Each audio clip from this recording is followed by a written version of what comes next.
Okay, good afternoon, class. So, this is the part B of the discussion of our chapter 3, part 2. And we will be starting with our viral structure of the virus.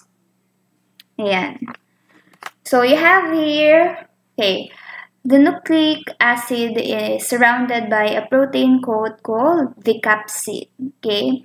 So, the initial covering natin for the nucleic acid that is inside your virus is the protein coat capsid. So, if you will see here, so this is the capsid. Okay? And your capsid is composed of protein subunits called your capsomeres. So, this one, ang model na ito, it does not show the singular capsomeres. So, nandito sa taas yung example. Yung isang buong coating is what you call the capsid, and the singular circular components are the capsomeres. Okay, class? So, ito siya, hindi na pinakita dito yung mga capsomeres. Overall capsid na. But anyway, just so you know how it looks like. So inside the capsomere, or inside the capsid, you will find there the strands of DNA or RNA of the virus. Okay, so the structure of your viral protein is determined by the genes of the virus. So, kung depende sa type or sa type ng genes inside your virus, the structure of your or the formation of your capsid will depend on the type of gene that is contained inside. And the arrangement of the capsomeres naman is the characteristic of your virus. So I hope you will see the difference, ha? Yung arrangement ng capsomeres natin, it is parang description siya, no, or characteristic ng virus. And the arrangement of the capsomere is very specific with a type of virus. So, iba't ibang klase ng virus, may iba-ibang characteristic din sila or arrangement ng capsomeres, and the arrangement of capsomeres will result to the final structure of your viral proteins. So, with the electron microscope, individual capsomeres may be visible. So, hindi natin, we are not able to see the capsomeres class using simple microscope. So, diba, usually naman talaga ang ginagamit in viewing viruses and smaller bacteria are the electron microscopes, different types of electron microscopes. Some viruses have an additional protective outer covering called the envelope, which is composed of lipids, proteins, and carbohydrates. Meron tayong mga virus na tinatawag na naked virus. That means they do not have the envelope, okay? Walang nakabalot na envelope sa labas ng capsid. On the other hand, kapag merong envelope, you call that as envelope virus. So, if you will see here, diba, the envelope is found just outside the capsid. Okay, the genome or the genetic material is found inside the capsid, and the whole capsid is found inside the envelope. Okay, so yung envelope ninyo, they are composed of lipids, proteins, and carbohydrates, maybe combination or maybe lahat, diba? It depends on the type of virus. Okay, next. Okay, so when you say viral envelope class, this is the piece or this comes from the pieces of the host cell membrane that the virus acquires as it emerges from its host cell. The virus pushes out of the cell membrane, forming a bud that encloses the virus. Then the bud pinches off behind, releasing the cell. As a result, the host cell is not lysed. Now, when it comes to envelope viruses, meaning viruses containing or which viruses in which their genetic material is covered by envelope, they are the ones that can enter and pass through your host cell. When you say host cell, ito yung mga cells of the host. Your envelope viruses are able to enter and pass through the host cell without rupturing or lysing your your host cell. Lysis, okay? So it will rupture. Now, if meron siyang envelope, hindi mangyayari yung rupture of host cell. So very parang kumbaga very sly yung viruses natin. Kasi pwede siyang papasok at lalabas lang ng host cell nang hindi nararamdaman or napapansin ng immune system. Okay, so you will see here, di ba? So, I think ito ba siya? No, this is not the picture. Not the picture also. Di yan. Eto. Ayan o. So, this is your virus. Now, when it enters class, so nakita niyo yan, a part of the cell membrane, okay, of the host cell will be pinched off. So, pagpasok niya, makakaroon ng dent, and then the part of the cell membrane will cover the whole virus upon its entrance sa host cell. Now, pagpasok ng host cell, so ganun pa rin, meron na siyang, the cell membrane remains the same, but the virus now is coated by the parts or pieces of the cell membrane coming from the host. So, may balot na siya, di ba? Ayan, oh. So, hindi na siya mapapansin. The envelope is now, it helps your virus from hiding, okay, doon sa mga sa immunity ng isang host. So, it pinches off, and then later on, paglabas niya, ganun pa rin. So, it will, again, pinch off a part of the cell membrane. Okay, at paglabas niya, meron na siyang envelope that will help it against the immune system. So, ito lang ba yung na-provide ko na picture? I think may much better picture. But anyway. Okay. So, ayan do you see it here? Diba? Envelope. And then the envelope now will attach to the plasma membrane. And then it will release, okay? The virus will now release its genetic material together with the capsid. The DNA in the capsid will be released inside the host cell, and the DNA will penetrate the nucleus part of the host cell, and galing dyan, it will invade the system of the host cell. Okay? So, nagkakaroon ng pagbabalot ng virus. The virus will be coated with the pieces of the cell membrane. And it will use the pieces of the cell membrane to form the envelope that will protect the virus itself. Okay? So, ayan. So, ito ba yung proper na picture? Wait lang, class.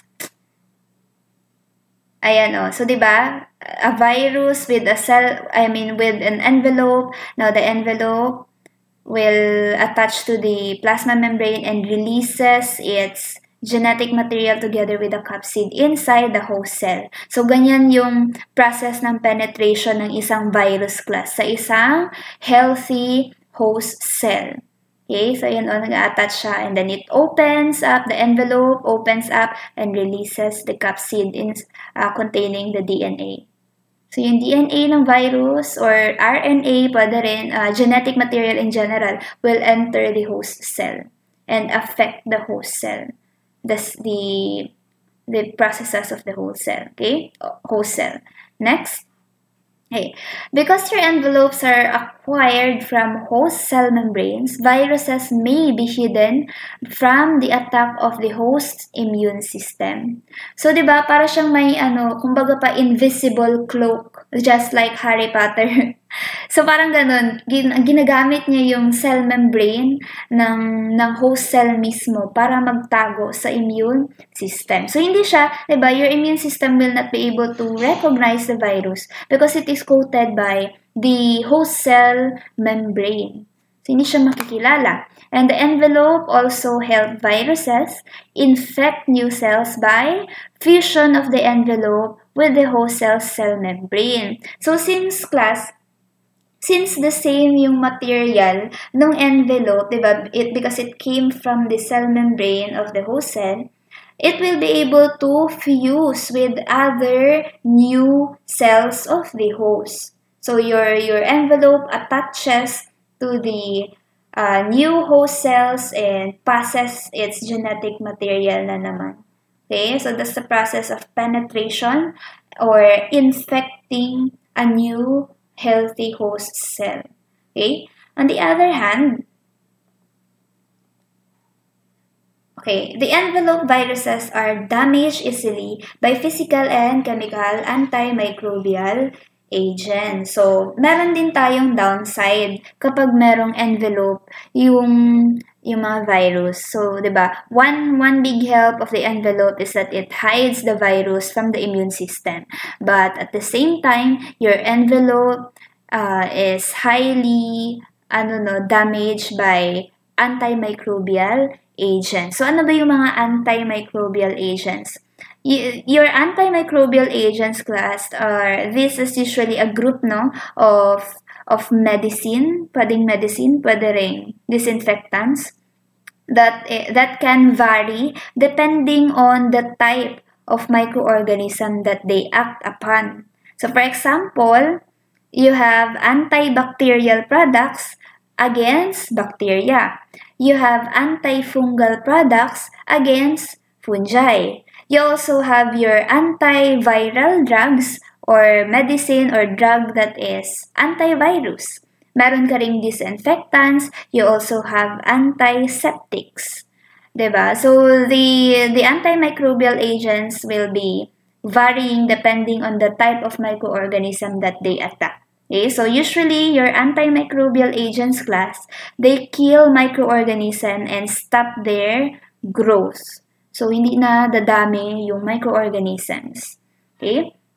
Now, during the invasion of your virus, glycoprotein spikes may form, or the glycoprotein spikes from the host cell's glycocalyx may stick out of the envelope.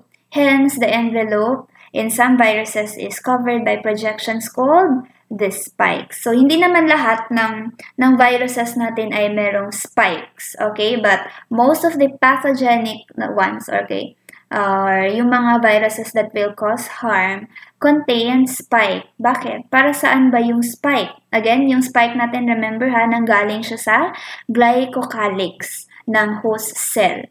And the one that forms the spikes are the glycoprotein spikes coming from your glycocalyx. Next. Okay. So,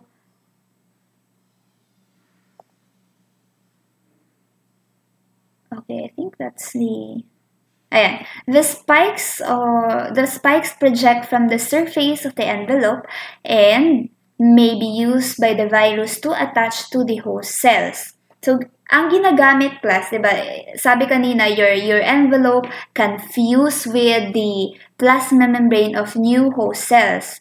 Correct? Now, yung ginagamit niya na parang bridge or attachment, no, the spikes of your viruses will be used to attach to the surface of your host cell. So, parang ganito yung process niya. So, do you see the red outgrowths? Okay, yung mga spike. Okay, the spike of your virus will attach to the receptors found outside or on the surface of the plasma membrane of the host cell. Okay, yan, diba? So, nakita nyo, it will attach So the receptor will attach to the spike, and the attachment will do the fusion of the envelope to the plasma membrane. Now remember class, diba sa last topic natin, sabi doon, your viruses are very host-specific. Kasi nga, ang attachment nila, the viruses will attach to the plasma membranes of the host cells that contain receptors fit to the type of virus. So, your virus class, the spikes of the virus will only attach to host cells that contains receptors that fit them. Diba? Ito, for example, nakita niyo yung shape dito ng spike. Oh, so fit na fit siya doon sa receptor, sa chemokine receptor. Ang shape niya is katulad doon sa shape ng receptor. Kaya, ito yung process kung saan nagiging host-specific yung ating mga virus. It will only attach to host cell containing receptors that fit the spike of the virus. Okay? Your spikes can be used for identification, and they also enhance the pathogenicity of some viruses. When we say pathogenicity, this is the ability of your virus to cause disease or harm to your host. So, yung ability ng virus na mag-cause ng harm will be increased by the presence of your spikes. Okay? Now, for example, the virus that causes your influenza. Okay, your influenza virus contains spikes that bind to the red blood cells and cause them to clump together.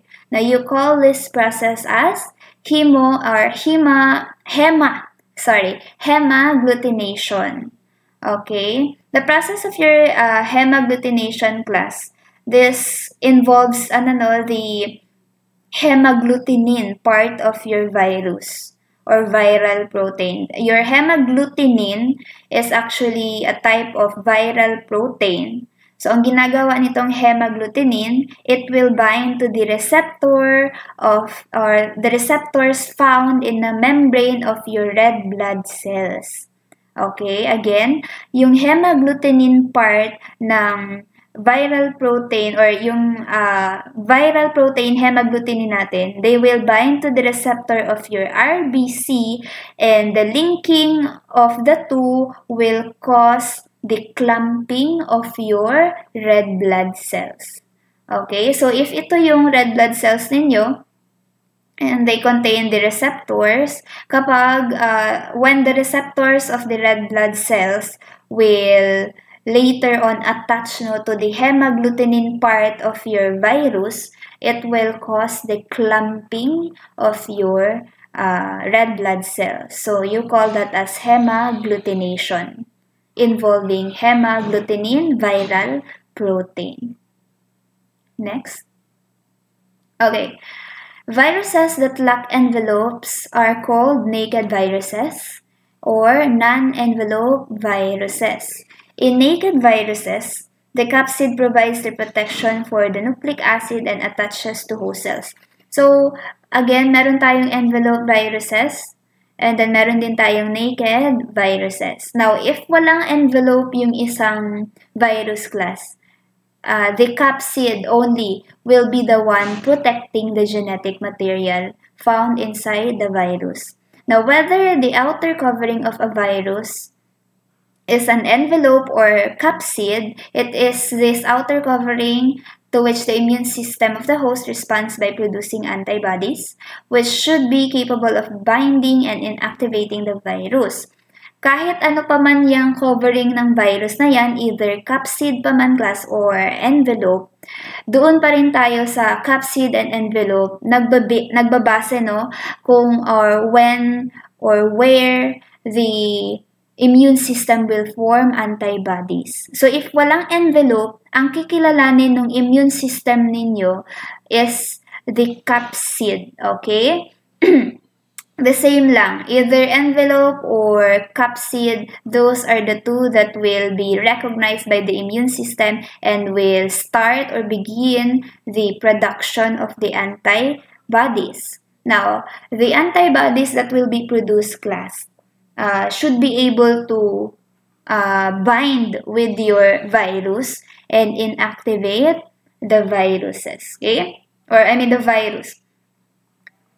So it does na, ang production ng antibody natin, hindi siya nagdedepende if ever may envelope ba or wala. May envelope or wala, antibodies will be formed.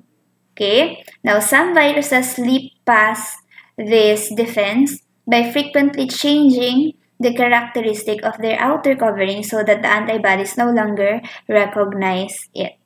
So, it is well known to us that your immune system, meron silang memory cells, di ba? When you say memory cells, that they are able to recognize the foreign microorganism that enters the body. Now, sabi ko kanina, ang kikilalanin nila either capsid for naked viruses or envelope of the envelope viruses. Now, para maiwasan itong ganitong memory cells, okay, some of your viruses will change their outer covering. So, kumbaga, if they are wanted, they will change their appearance in order to not to be recognized by the police. Parang ganon. Okay, so you call your complete viral particle as the virion. Okay, ano ba yung virion? So, your virion class is composed of either capsid, the capsid, and the nucleic acid or the genetic material inside either DNA or RNA. And then, pwede ring may envelope or wala. Okay, remember, your virion can contain an envelope. Pwede siyang envelope, pwede rin siyang naked viruses. So, sabi niya dito dapat complete daw. Now, your virion class, para mas madali niyo siyang maintindihan, ang alalahanin niyo, your virion is the extracellular version of your virus. Okay? When I say extracellular, tinatawag mo siya na virion kapag hindi pa siya naka-invade ng isang host cell. Kapag wala pa yung genetic material inside the host cell. Okay? Tinatawag mo siyang virus kapag nakapasok na siya doon sa host cell mo. Now, if hindi pa, okay, then you will call that as a virion. And the virion will contain your capsid and your nucleic acid and possibly, if meron, envelope, pero pwede ring wala. Okay? So, kaya tinatawag siya na viral particle as what I've said in the past topic, di ba? Ang tinawag ko siyang viral particle because it is still not inside the cell.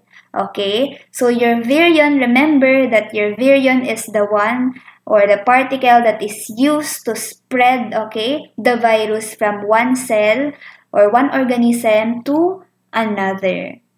Okay? Now, another thing that you should remember regarding the virion. Okay? Your virion class, diba sinabi ko, it contains envelope or not.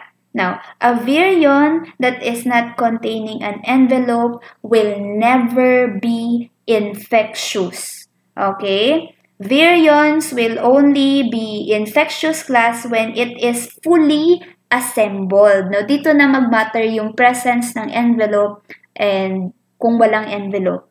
Magiging infectious lang ang virion kapag meron siyang envelope. If nasira or na-damage ang envelope ng isang virion, then it will lose its ability to be to infect. Okay? So, always remember that. So, ano pa bang idagdag ko? Okay, yan.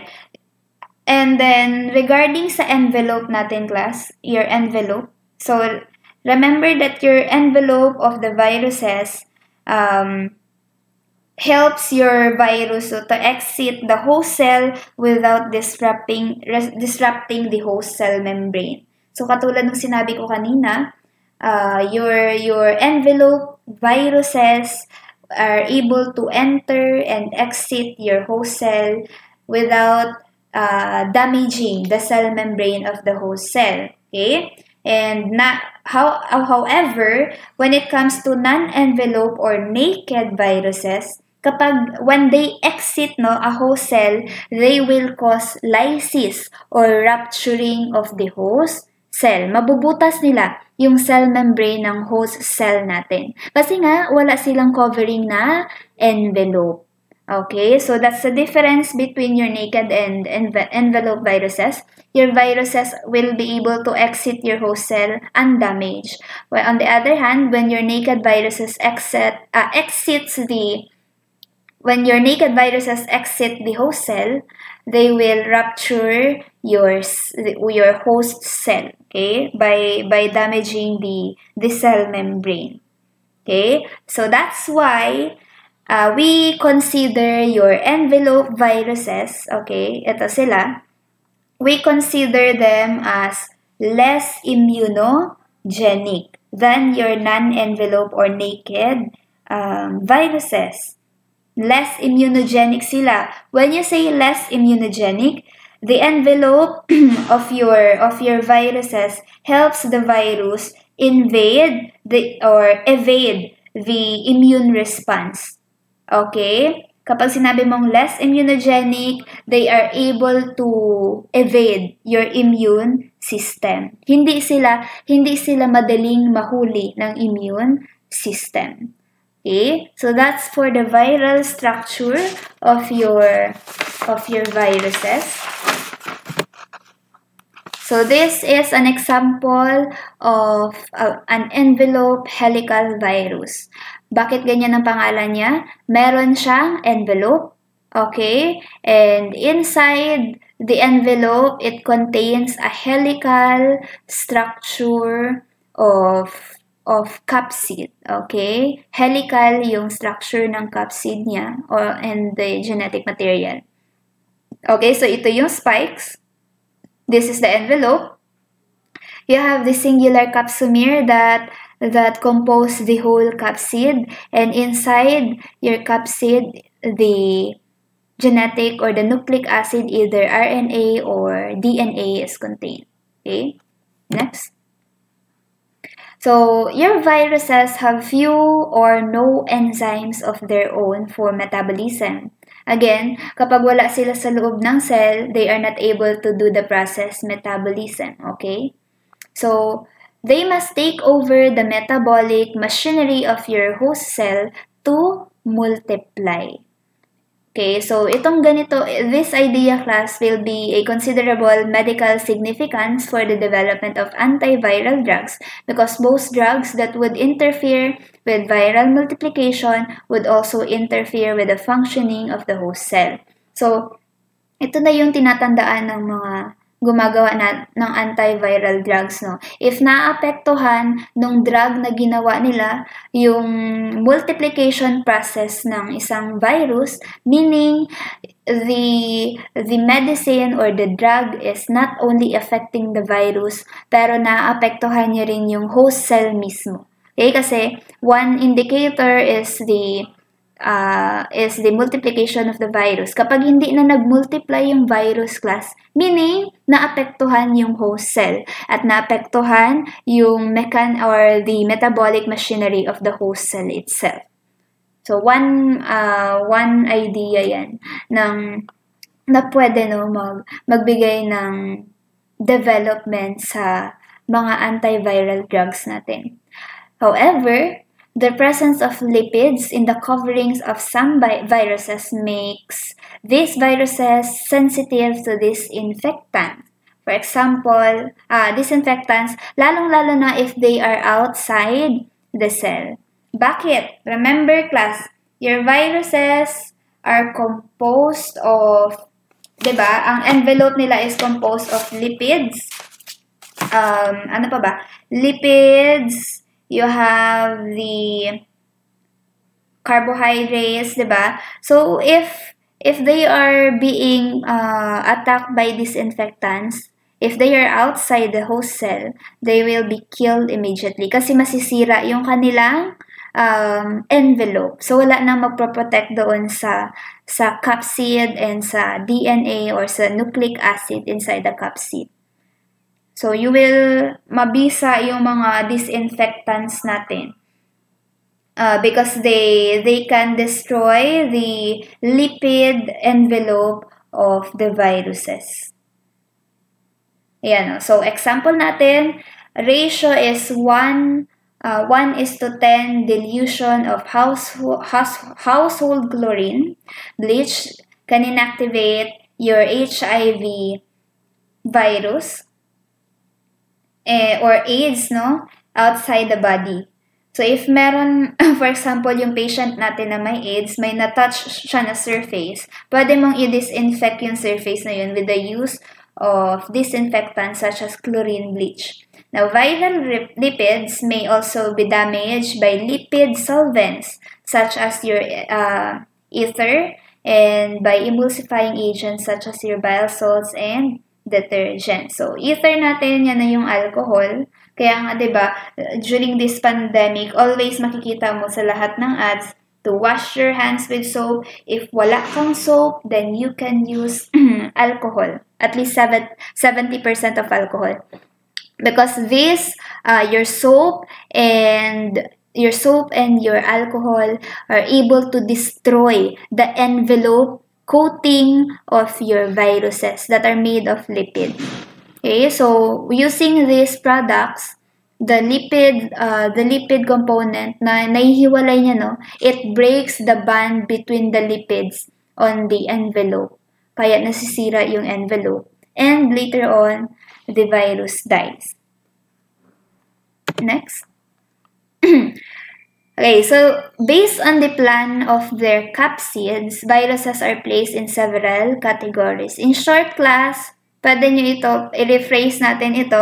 The four of these are the classification of virus based on their capsid structure. So, palitan nyo na lang ito kasi medyo nakakalito itong title niya. The title is Classification of Virus based on capsid structure. So, ano yung iba-ibang types ng structure ng ating capsid? So, number 1, you have the helical viruses. Your helical viruses, these are like rods and may be rigid or flexible.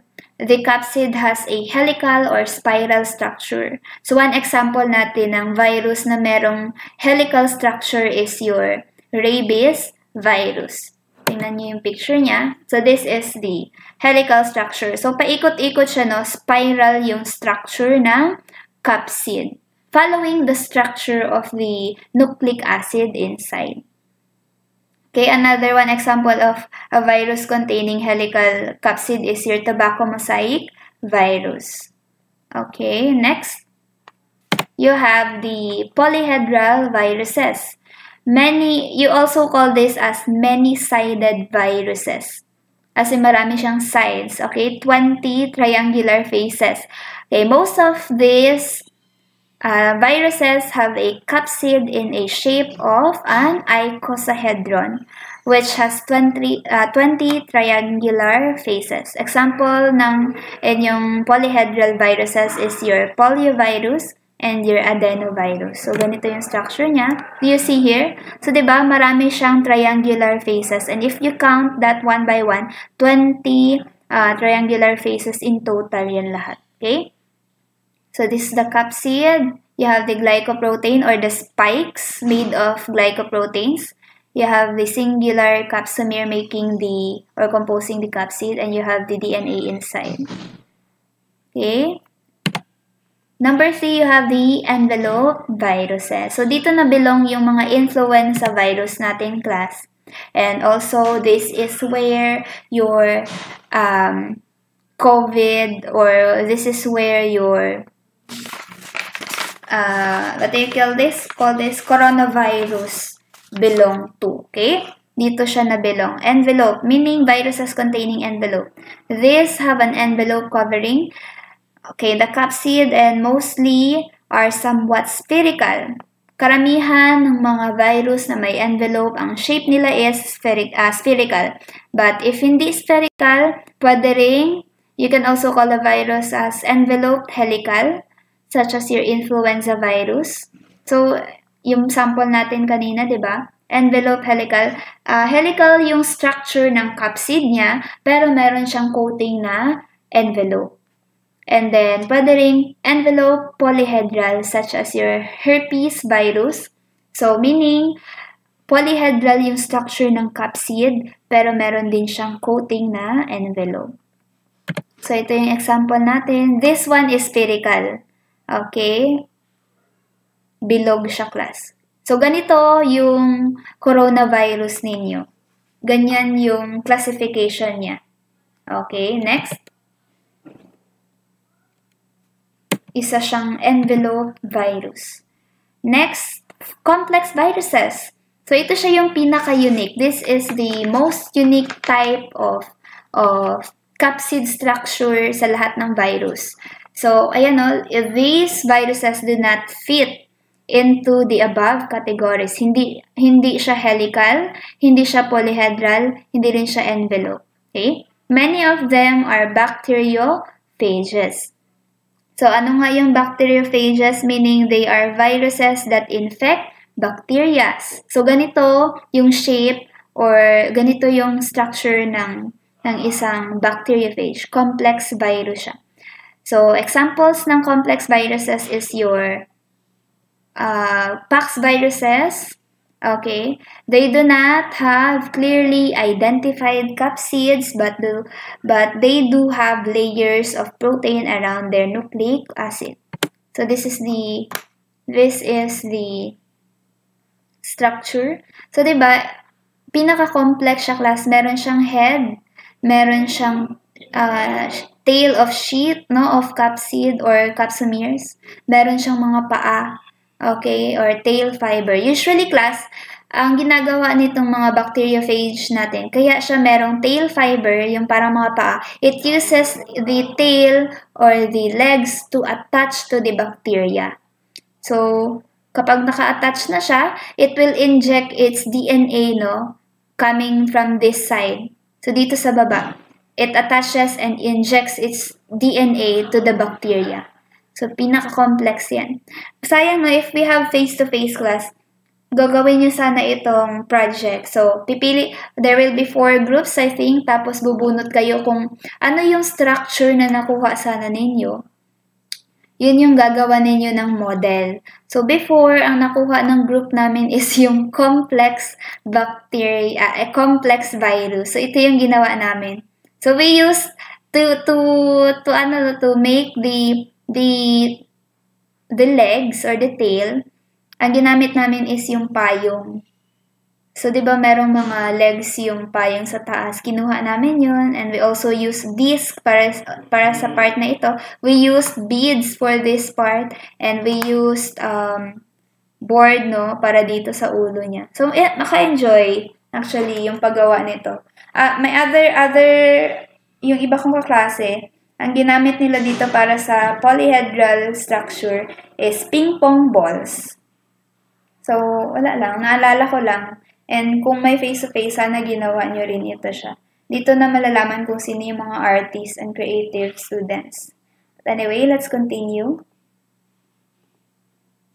Okay, so ito yung picture sa course pack ninyo, class.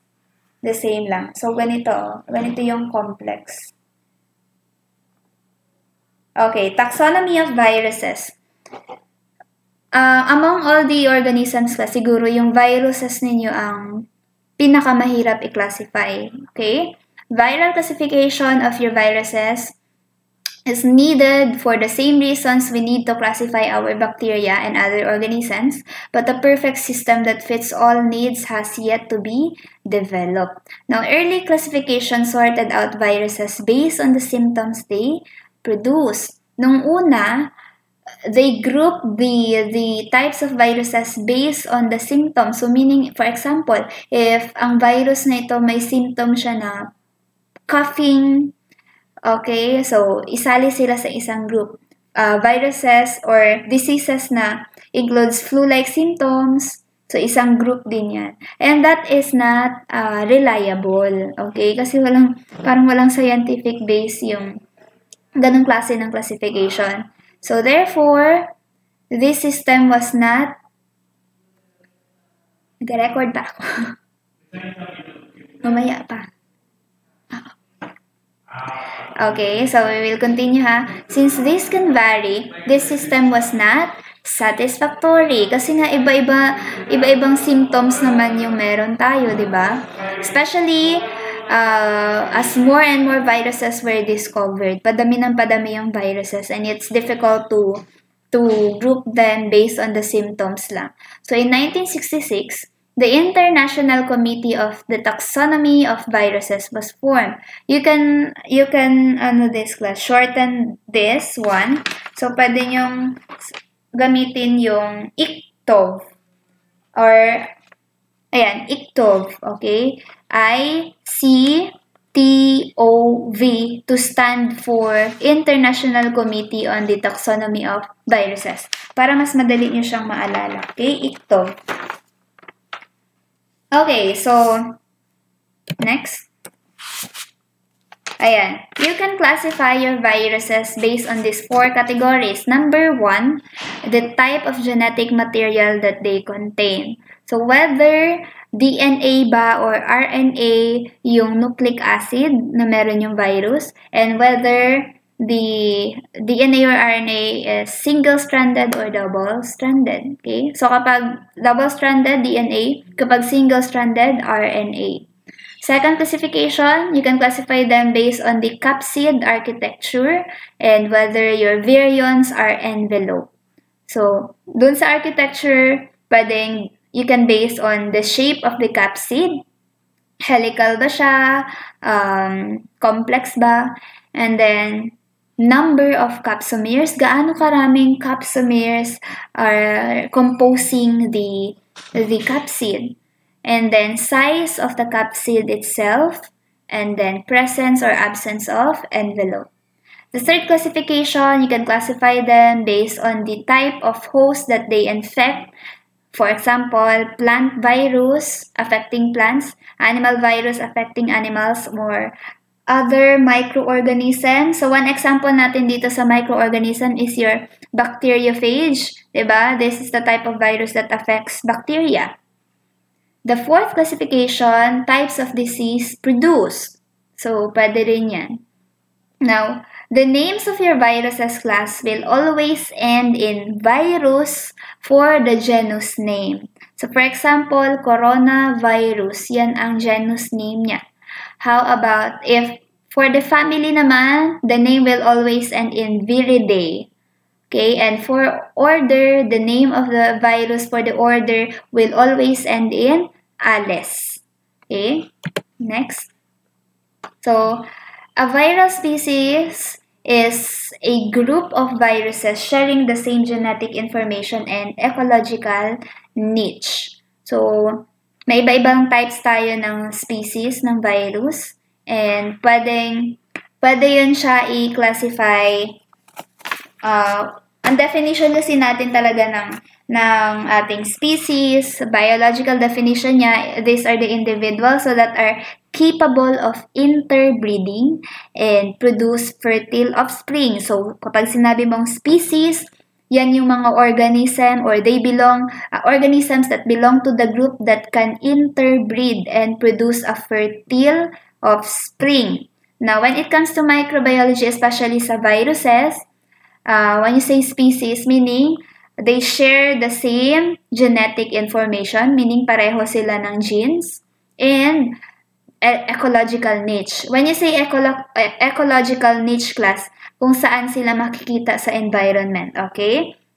The virus will, or the organism fits or matches into the ecological community or ecosystem. So when you say ecological niche, the ecosystem where you will find the virus.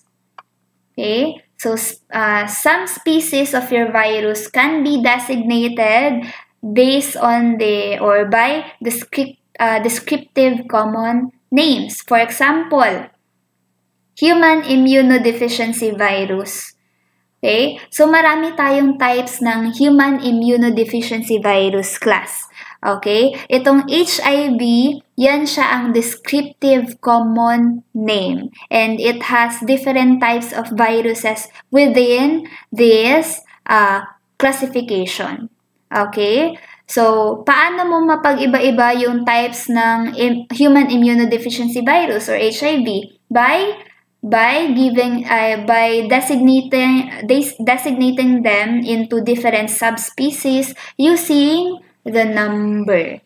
So, for example, HIV-1, HIV-2, HIV-3, depending kung gaano karaming subspecies yung nandoon sa HIV.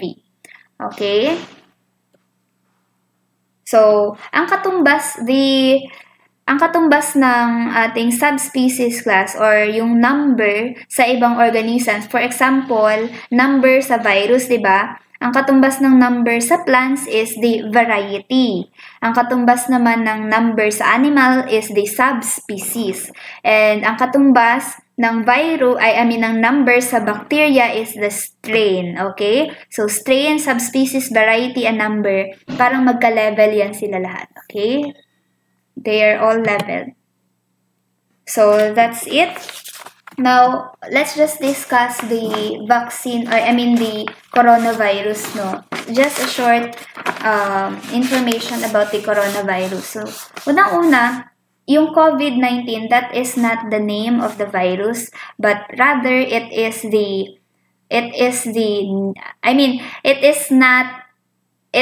the virus itself, but it is the name of the disease. Siya yung pangalan ng sakit, COVID-19. Okay? Now, ano yung pangalan ng virus that causes COVID-19? So, ang pangalan niya is SARS-CoV-2.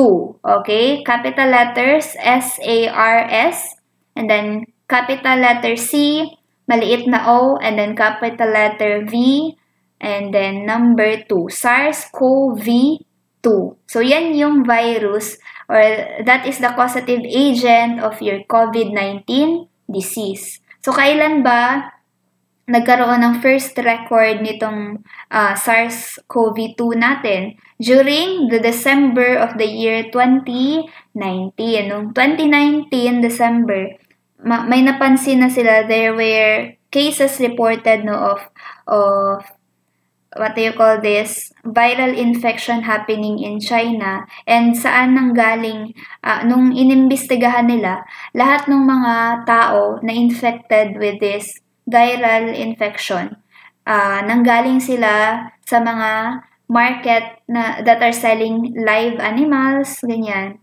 So, hindi alam talaga nung starting kung saan siya nanggaling. Now, during January 2020,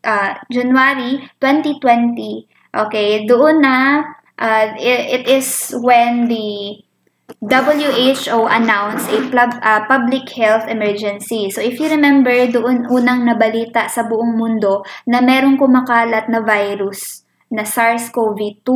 Okay, meron tayong disease na kumakalat, COVID-19. So, January 2020 nila in-announce yan.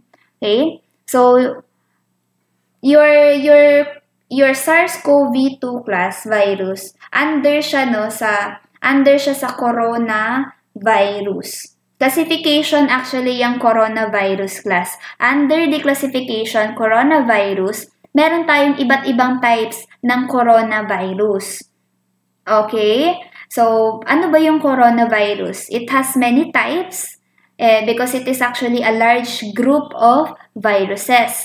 And itong coronavirus natin class, they are characterized by the presence of envelope. Nakabalot sila ng envelope. Okay? So, I will show you. Sandali. Parang ganito sila. Yan. They are covered by the envelope. I think it is better if I will show you. Sandali lang. I will paste the picture. I-pause ko muna itong video. Okay, I hope this is still recording. Ayan.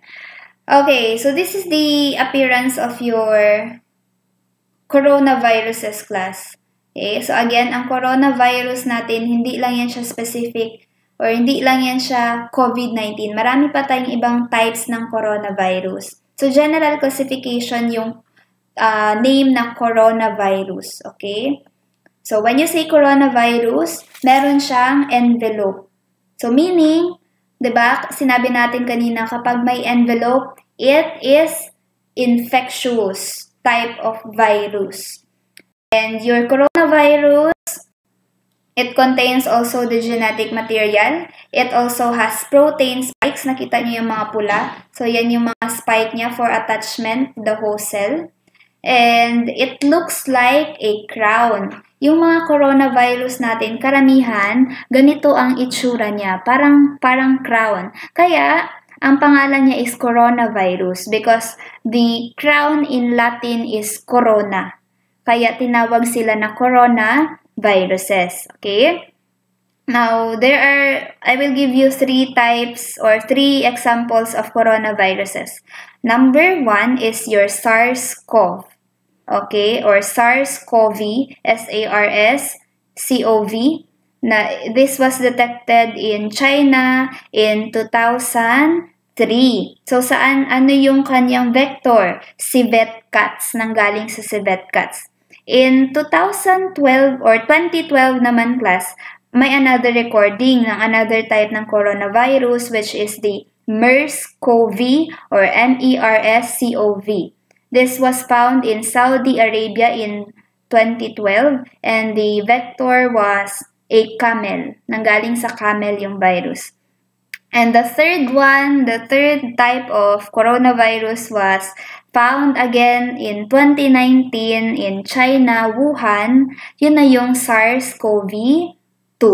Okay? And sinasabi, it is still not final, pero yun sinasabi nila nanggaling daw siya sa bat. Okay?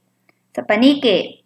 So, your coronaviruses class, usually ang epekto nila sa tao, the disease that they cause to the human is respiratory diseases. So, pwedeng magsimula from mild symptoms like common colds, pero pwede ring maging deadly or severe diseases. And one characteristic of your coronaviruses class, especially your SARS-CoV-2 virus, is that it is zoonotic. When you say zoonotic, nanggaling siya sa animals and napasa sa tao. It can be passed from the animals to humans.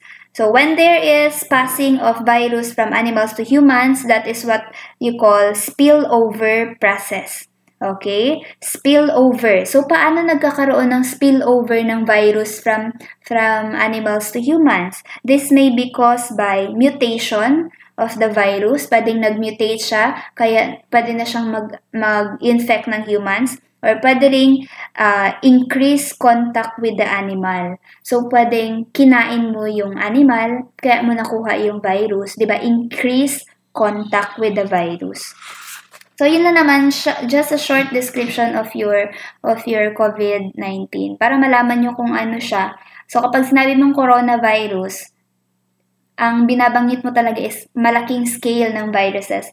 To be specific, the one that causes COVID-19 is the SARS-CoV-2 virus. Okay? At hindi coronavirus lang. What else? So I think that's it. When it comes to vaccine naman class, I hope that you are well aware of the types of vaccine. So, types of vaccine natin, meron tayong whole pathogen vaccine. When I say whole pathogen vaccine, isang buong virus yung nakalagay sa vaccine na yun. And ito siya delikado kasi nga pwedeng kumalat. You are introducing a whole live virus sa tao. So delikado ito siya, hindi siya usually ginagamit. Second one, live attenuated vaccines. So when you say live attenuated vaccines, ito yung mga weekend, no? Whole virus pa rin siya ang binigay mo sa tao, pero weekend na siya. So, hindi na siya masyadong kasing tapang ng whole pathogen vaccine natin. Pero, ito siya, it creates strong and long-lasting immune response. So, meaning, your live attenuated vaccines, they are able to make your immune system produce antibodies. And long-lasting yung antibodies na yun, pwede pa siyang magamit ng body in many years, okay?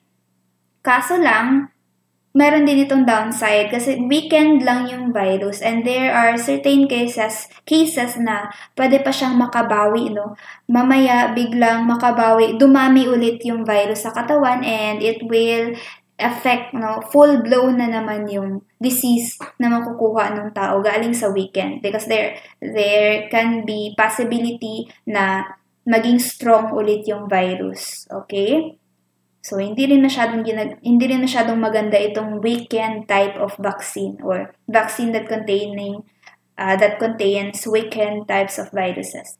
Next one is your inactivated vaccines. When you say inactivated, it contains whole bacteria or viruses which have been killed or have been altered so that they cannot replicate. So, ito ang maganda na type ng vaccine kasi you are sure na the virus that the virus that was injected to you will not be able to replicate, na hindi na sila dadami, okay?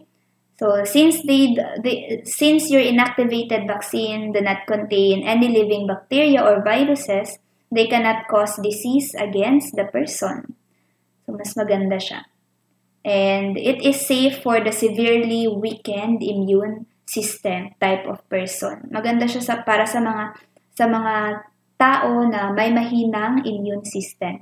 Kasi yung nauna natin class, yung live attenuated or weakened vaccine natin, kapag mahina yung immune system ng tao, pwede siyang dadami. Okay? Yung weakened type of vaccine. Pero itong inactivated, kahit na may sakit yung tinurukan mo, the person will not be affected kasi nga inactivated na yung virus. It is already killed. Pwede rin na type of vaccine number 4, subunit vaccines. So in this type of vaccines only contain one or more specific antigens from the surface of the pathogen. So hindi siya isang whole virus talaga yung nandoon sa vaccine. Just a part of the virus, yung antigen part lang ng virus ang nandoon sa subunit vaccine. So, since part lang, hindi pa rin magkakaroon ng replication ng ating virus. So, wala pa rin mangyayari na symptoms or no severe symptoms will occur kasi nga part lang ng virus yung nandoon. Kaso lang, dito sa subunit vaccines natin, class, it will not produce a strong and long-lasting immune response. So, kailangan tinuturok siya, you shall get repeated doses of these kinds of vaccines. Kasi hindi ganun kalakas at ka-long-lasting yung effect niya sa immune system. Meaning, hindi ganun ka-long-lasting yung antibodies na napuproduce when you're injected with subunit types of vaccines. And lastly, we have the recombinant protein vaccine. When you say recombinant protein vaccine class, itong mga vaccine na ito, gumagamit sila ng manufacturer which are either bacteria or yeast cells. So doon, tinuturok sa bacteria and yeast cells ang DNA ng virus.